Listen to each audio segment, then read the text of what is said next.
নমস্কার, আমি বরুণ ঘোষ। বাঙালি ইনভেস্ট করো চ্যানেলে আপনাদের সবাইকে স্বাগত। আমার আজকের ভিডিওটা দেখুন, এই যে মার্কেট পড়ছে বলে সবাইকার প্যানিক শুরু হয়ে গেছে, এটা সত্যি কথা। বাট আমাদের কোনো প্যানিক হচ্ছে না, কারণ আমরা জানি মার্কেটে এই সময় ভূ রাজনৈতিক পরিস্থিতি যে তৈরি হয়েছে, সেখান থেকে পেশেন্স ছাড়া কোনো দিন হবে না, অত ফাস্ট হয় না। আমি অনেক দিন বলছি না, মিনিমাম 5টা বছর বাচ্চার যেমন জন্ম হয়, তখন কথা বলতে পারে না, তারপর কি প্রবলেম হয়েছে বলতে পারে না, তখন ডাক্তারের কাছে তাকে অনুমান ক্ষমতায় ট্রিটমেন্ট করতে, কোনো শরীর খারাপ করলে 5 বছর হয়ে যাওয়ার পর সে কথা বলতে শেখে, তার কি হয়েছে না হয়েছে।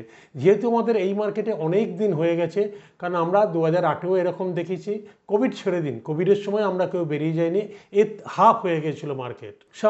এইখানে হচ্ছে কেন হচ্ছে, এই ভারত থেকে বিদেশি বিনিয়োগকারীদের বেরিয়ে যাওয়াও মূলত অর্থনৈতিক ও ভূ রাজনৈতিক কারণে হচ্ছে। কারণ যুদ্ধ হচ্ছে আমেরিকা আর ইরানের, এই সময় কি হচ্ছে, প্রচুর তেল আমদানি করতে হচ্ছে আমাদের দেশীয় মানুষজনের জন্যে। হ্যাঁ না, তাতে হচ্ছে দুর্বল রুপি, ডলারের দাম বাড়ছে, সবাই পাচ্ছেন, তেলের দাম বৃদ্ধি পাচ্ছে, মানে বেশি ডলার দিতে হচ্ছে, এবং মার্কেট মার্কিন সুদের হারও বৃদ্ধি পেয়েছে। ফলে তারা অন্য বাজারে ভালো রিটার্ন পাওয়ার জন্য বিদেশি বিনিয়োগকারীরা বেরিয়ে যাচ্ছে। এটা তো ঘটনা। অনেকে বলেছেন মার্কেট হাফ হয়ে যাবে, এই হয়ে যাবে, এটা মার্কেটের সাধারণ ধর্ম। আপনারা বলবেন হয়তো এখন বলছেন, বাট এই সময়টা বলে 2047 সালে যে বিকশিত ভারত ধরেছে তার কিছু কারণ আছে। কারণ এই যে যুদ্ধের মধ্যে ভারত যত রকম আমাদের দেশ চেষ্টা করে যাচ্ছে, কিভাবে আমাদের বিদেশি বিনিয়োগকারীরা যে ছড়ি ঘোরাচ্ছিল আস্তে আস্তে বেরিয়ে যেতে পারে।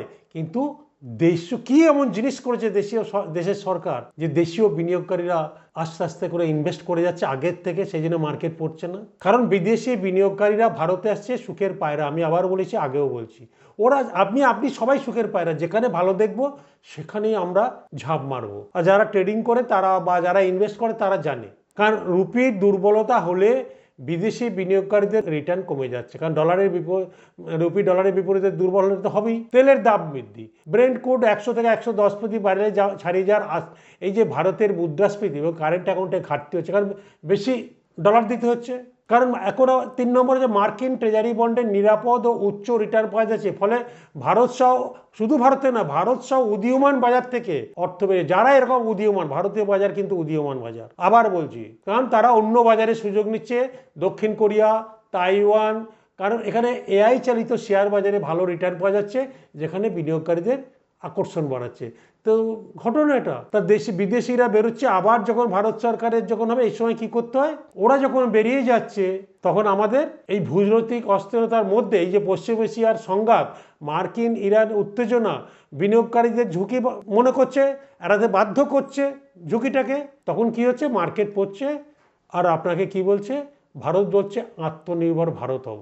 তখন কি করছে, আত্মনির্ভর ভারতের মূল উদ্দেশ্যটা কি? আত্মনির্ভর ভারতের মিশন মূলত দেশীয় উৎপাদন, প্রযুক্তির উন্নয়ন, আমদানি নির্ভরতা কমানোর দিকে জোর দেয়া। সেই জন্য আমাদের ভারতবর্ষে প্রধানমন্ত্রী বলেছেন না, গাড়ি থেকে কমন ভেহিকেলে যান, ওয়ার্ক ফ্রম হোম, আরেকটা বলছে সোনা কেনা বন্ধ রাখুন এই 1 বছর। কেন বলেছে? কারণ প্রচুর পরিমাণে বিদেশি মুদ্রা বেরিয়ে যাচ্ছে, তাহলে দেশের সংকট যাতে শুরু হয় সেই জন্য সংযত হতে বলেছে। ঠিক না ভুল? আপনারা তো বাড়িতে যদি একটা প্রবলেম হয়, আপনারা খরচ কাটেল করেন না, বলেন না একটু সাবধানে চলতে, আমরা প্রত্যেক মানুষও করি। বাট দেশের চিন্তা করে ক্রিটিসাইজ করতে তো অনেক রকমের পারা যায়, সবাইকার ক্রিটিসাইজ আছে। আমাদের সবাইকার সব রকম খারাপ গুণ আছে, আবার ভালো গুণও আছে। তো আমি ভালো গুণ নিয়ে অ্যাফার্মেটিভ চিন্তাভাবনাগুলো করতে ভালোবাসি, এটা আমার একটা চিন্তাধারা বলতে পারেন। সো আত্মনির্ভর ভারত হতে গেলে, বা আত্মনির্ভর 2047 সালে আর্থিক স্বাধীনতা পেতে গেলে আমাদেরও দেশীয় প্রযুক্তির উপর নজর দেওয়া উচিত। বিদেশি বিনিয়োগ কমে যাওয়া মানে কি, স্বল্প মেয়াদে চাপ সৃষ্টি করবে, কিন্তু দীর্ঘমেয়াদে এটি দেশীয় শিল্প ও বিনিয়োগকারীদের জন্য সুযোগ তৈরি করে দেবে। আজকে মিলিয়ে নেবেন, কারণ এফআইআই মানে বেরিয়ে যাচ্ছে, ডিআই ঢুকছে, ইতিমধ্যেই বাজারে স্থিতিশীলতা ধরে রেখেছে। নাহলে বাজার যদি দেশীয় ইনভেস্টররা না বুঝতো যে মিউচুয়াল ফান্ড চাই long term, not short term. কারণ আমি একটা ভিডিওতে বলি না, আপনি ব্যাংকে টাকা রাখেন, লাইফ ইন্স্যুরেন্সে টাকা রাখেন, তারা টাকা নিয়ে প্রফিট করছে, প্রচুর বাজারে খাটাচ্ছে, টাকা নিয়ে প্রফিট করছে, চাকরি দিচ্ছে, পেনশন দিচ্ছে, গ্র্যাচুইটি দিচ্ছে, রিটায়ারমেন্ট বেনিফিট দিচ্ছে। তাহলে ওই ব্যাংকে বা ওই ইন্স্যুরেন্স কোম্পানির শেয়ার কিনলে টাকা মেরে নিয়ে পালাবে? জানতে হয় বুঝতে হয়, দিয়ে ইনভেস্ট করতে হয়। আমি বারবার বলেছি না, ইনভেস্টমেন্ট আপনাকে জানতে হবে, বুঝতে হবে, দিয়ে ইনভেস্ট করতে হবে, নাহলে জুয়া। যারা জানে না বা বোঝে না, মার্কেট পড়ে যাচ্ছে বলে আওয়াজ তুলছে, তুলুন। বা যারা ইনভেস্টার তারা কিন্তু সবাই কিনে যাচ্ছে, কারণ এগুলো বিশ্ব অর্থনীতি বাজারে স্বাভাবিক ওঠানামার ফলাফল। আমার দেশে যদি ইন্টারেস্ট বৃদ্ধি পায়, আপনি কি করবেন? কারণ আমেরিকার সুদের হার বৃদ্ধি ও নিরাপদ সম্পদে বিনিয়োগের প্রবণতা আমাদের মতো উদীয়মান দেশগুলোর জন্য সাময়িক বাজারকে প্রভাবিত করছে। বাট এটা আমাদের ভারতের আত্মনির্ভরতার পথে বাধা নয়, বরং দেশীয় বিনিয়োগকারী শিল্পকে আরও শক্তিশালী করছে। কারণ আমি আপনাকে দেখাচ্ছি কিভাবে দেশীয় বিনিয়োগকারীরা এই বিদেশি বিনিয়োগকারীদের শূন্যস্থান পুরো করছে এবং ভারতের বাজারকে শক্তিশালী করে রেখেছে। কারণ ভারতের শেয়ার বাজারে বিদেশি বিনিয়োগকারী ফরেন ইনভেস্টার বড় আকারে অর্থ বেরিয়ে গেলেও দেশীয় ইনভেস্টাররা মানে ডিআইআইরা বাজারে প্রচুর টাকা ঢেলেছে। সেই জন্য এই ধসটা আটকে গেছে। কারণ ডিআইআই মানে কি, এখানে ভারতে কারা গুরুত্বপূর্ণ? ডিআইআই, ভারতীয় মিউচুয়াল ফান্ড, ভারতীয় বীমা কোম্পানি, ভারতীয় পেনশন ফান্ড, ব্যাংক, এরা মূলত ভারতের পরিবার সঞ্চয় থেকে অর্থ সংগ্রহ করে শেয়ার বাজারে বিনিয়োগ করে। যে এরা বাজারে টাকা খাটিয়ে আপনাকে প্রফিট দিচ্ছে, তাদেরকে টাকা মেরে নিয়ে পাঠাবে? এরা সেবি দ্বারা নিয়ন্ত্রিত হওয়া, এদের দীর্ঘমেয়াদী এবং বিনিয়োগ দীর্ঘমেয়াদী এবং স্থিতিশীল, শর্ট টার্ম করতে পারে। কারণ সেবির এটা রুলস অ্যান্ড রেগুলেশন। কারণ এফআইআই বর্তমানে বিক্রি করেছে 2025-এ 1.12 লাখ কোটি বিক্রি করে দিয়েছে, আর জানুয়ারি মেতেই এফআইআই বিক্রি করেছে 45,000 কোটি টাকা। তার এগেনস্টে ডিআই কত কিনেছে? 1.86 লাখ ক্রোড়। আর 2047-এ এই 26-এ এই যে 45 কোটি এই জানুয়ারি থেকে মে পর্যন্ত বেরিয়ে গেছে, তার এগেনস্টে 70,000 কোটি টাকা ইনভেস্ট হয়েছে। ওই জন্য মার্কেট ঠিক একটা জায়গায় হয়েছে। কারণ এগুলো জানতে হবে, কারণ ভারত সরকারও এটা নিয়ে এই যে এফআই কারা ডিআইএ কারা ইনভেস্ট করে, কি বললাম, bank, life insurance, pension fund, এরা তো দেশীয় কোম্পানি। আর ভারতীয় মিউচুয়াল ফান্ড, এই যে আমরা দেশীয় মানে রিটেল ইনভেস্টাররা, এরা তো বাজারে কনস্ট্যান্ট এসআইপি করে যাচ্ছে। সো এই সিস্টেমেটিক ইনভেস্ট প্ল্যান মাসিক কত যায় জানেন? 24,000 থেকে 32,000 কোটি মাসিক বাজারে আসছে। সেই জন্য ডিআইএ শক্তিশালী হচ্ছে। সেই জন্য বললাম এসআইপি করুন, এই বাজারে ইনভেস্ট করুন, ইনভেস্ট করুন, ইনভেস্ট করুন। যত মার্কেট পড়া থাকবে, যত বেশি ব্যবসায় কম মানে সেম প্রাইসে কম দামে বেশি মাল স্টোরে ভরতে পারবেন, লং রানে কিন্তু বেশি রিটার্ন পাবেন। কারণ দেশীয় ইনভেস্টারের শেয়ার হোল্ডিং 18.9% ছাড়িয়ে গেছে, যেখানে এফআইআই নেমেছে 14.7%-এ। এর আগে আরও বেশি ছিল। সেই জন্য ওরা মার্কেট কন্ট্রোল করতো। এখন আর ফরেন ইনভেস্টাররা আমাদের ইন্ডিয়ান মার্কেটকে কন্ট্রোল করতে পারছে না। এটা কিন্তু মানে ভারত সরকারের ক্রেডিট। এই যে দেশীয় ইনভেস্টারদের মানি মার্কেটে যেসব জায়গাগুলো টাকা বন্ধ করে সেবি যে আইন কানুন করেছে, সেই রুলস অ্যান্ড রেগুলেশনের মধ্যে দিয়ে আমাদেরকে যেতে হয় প্রত্যেককে।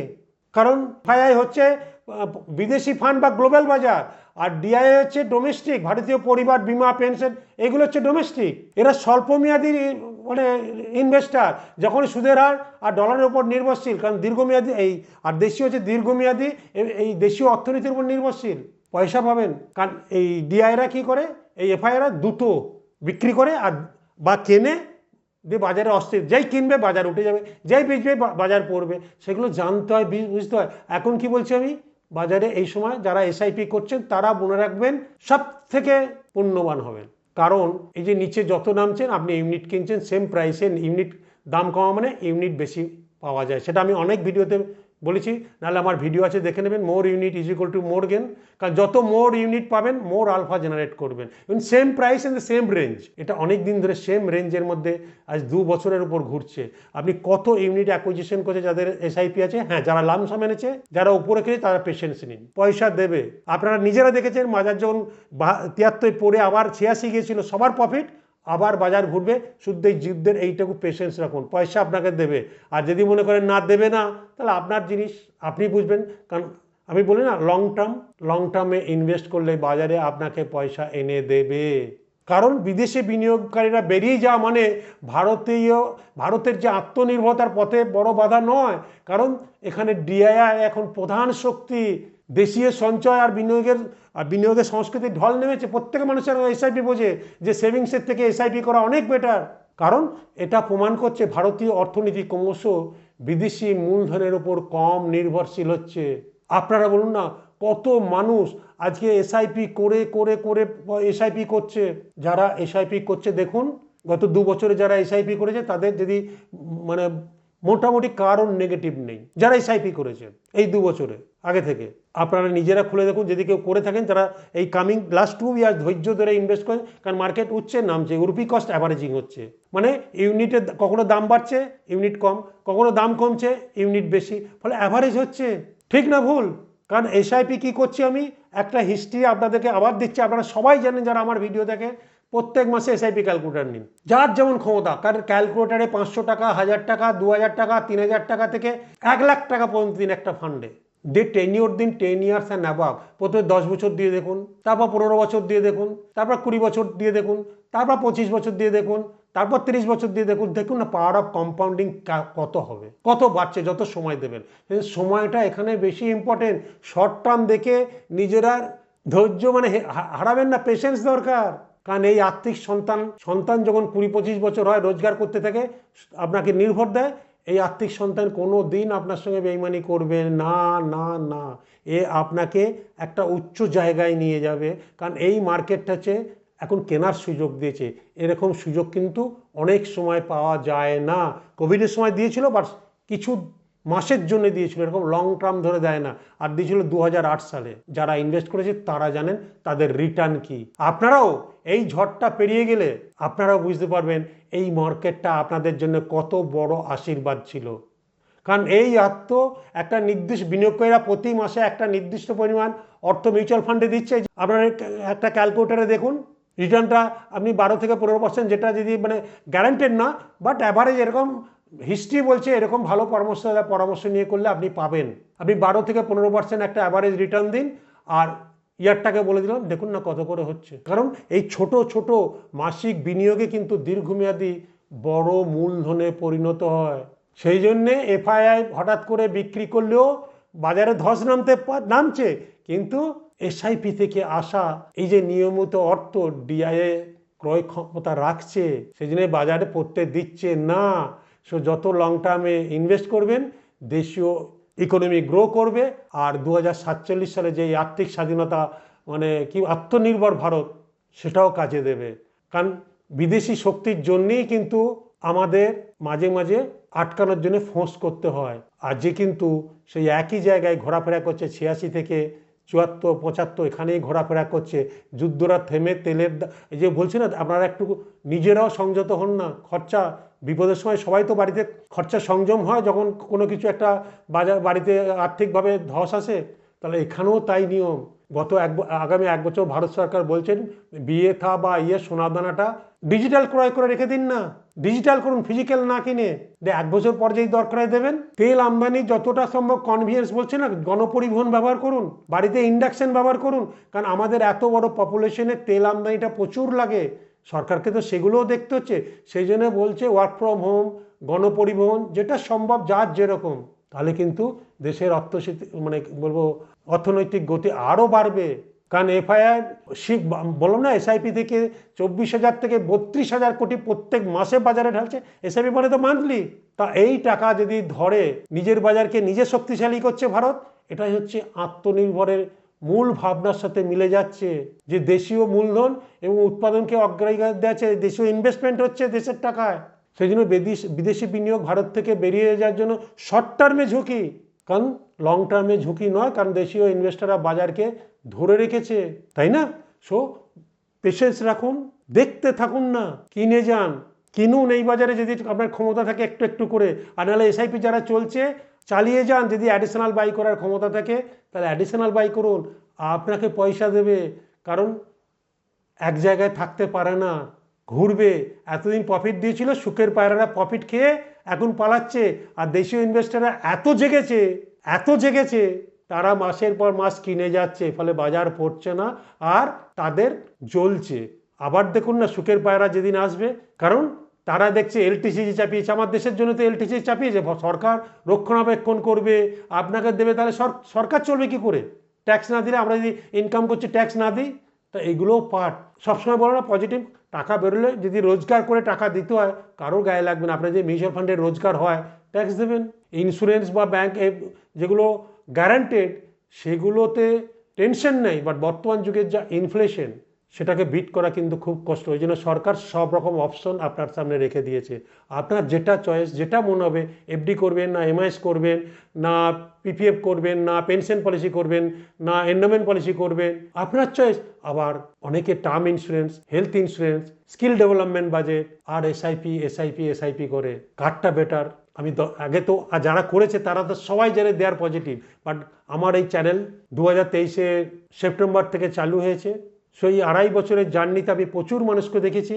আপনারা শুধু ওয়েট করে যান, এই ঝড়টা পেরোতে যান, তারপর বলবেন। আর যাদের এসআইপি করেছেন তাদের দেখুন কারোর নেগেটিভ নাই, যদি ভালো পরামর্শ দেয় পরামর্শ নিয়ে করে থাকেন। কারণ আপনার পরিস্থিতি না জেনে ইনভেস্টমেন্ট করতে নেই। আর শর্ট টার্মের জন্য দয়া করে কেউ ইনভেস্ট করবে না, কারণ ইকুইটি মার্কেট যারা শর্ট টার্ম তারা জুয়া খেলতে চায়, লাগে টোক্কা নালে ফক্কা। বোঝাতে পেরেছি? সো কি পেশেন্স, পয়সা পাবেন। এই মার্কেটটা হচ্ছে কেনার সময়, এটা অনেক দিন আপনাকে টাইম দিয়েছে, মানে একই লেভেলে আপনি সেম প্রাইসে অনেক বেশি একই ইউনিট কিনে যাচ্ছেন, এবং তার কম্পাউন্ডিং কিন্তু মার্কেট বাড়লে মারাত্মক হবে। কারণ এটা ভিডিওটা বড় হবে, জাস্ট আজকে আমি এক্সাম্পল দিয়ে দেখালাম না। যদি আপনারা কমেন্ট বক্সে লেখেন যে এক্সাম্পল দিয়ে দেখান, তাহলে আমি সেটাও দেখিয়ে দেবো। আমার ভিডিও যদি ভালো লাগে অতি অবশ্যই চ্যানেলটাকে সাবস্ক্রাইব করবেন, আর বাঙালিদের মধ্যে প্রচুর পরিমাণে শেয়ার করুন, কারণ বাঙালিরা জানুক, বুঝুক, দিয়ে ইনভেস্ট করুক। কারণ আপনি জানলে বুঝলে আপনি পয়সা বানাবেন। ভালো থাকবেন, সুস্থ থাকবেন, নমস্কার।